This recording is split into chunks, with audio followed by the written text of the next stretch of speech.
Alright shredders, welcome back to the channel. I'm just going to give you a quick update as to why I haven't done any videos this month, and I've got some really exciting news to share with you, which is all to do with that downhill bike just there over my shoulder, so stay tuned. So why no videos during January? Well, I broke my ankle. You may have seen if you follow me on Instagram or from my post on YouTube at the start of January. I broke my fibula, which is a small bone on the outside of the ankle, which is good because that's not the big weight-bearing bone. Yeah, first bone I've ever broken in the nearly 30 years of mountain biking. Do you want to know how I did it? I was doing a skid in some leaves on a road outside my house, and I just went too fast and my foot got trapped between the pedal and the ground. But yeah, so I should be back on making regular skills tutorial videos at, well, hopefully towards the end of February.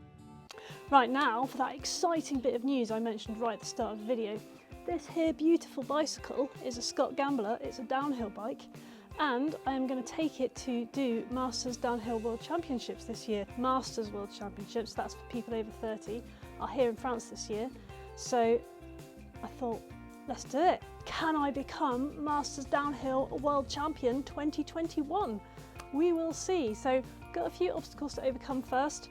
I don't actually like racing anymore, which is why I stopped. I just fell out of love with it. Obviously the ankle has set me back in terms of training, and yeah, I've not ridden a downhill bike for 8 years, and so yeah, it's going to be super exciting. So during the summer you can expect to see some videos following my progress training and doing some practice races and stuff like that, so stay tuned for that. I really would like to think that it can inspire you to set yourself a lofty goal and then go for it. It's actually already really cool thinking ahead to this goal that I've got and seeing if I can achieve it and all the little steps that I need to do along the way. So stay tuned for that, hit subscribe for that, and of course skills tutorials, which, as I say, hopefully will be back on sort of end of February, start of March. And yeah, thanks very much for watching, and I'll see you next time.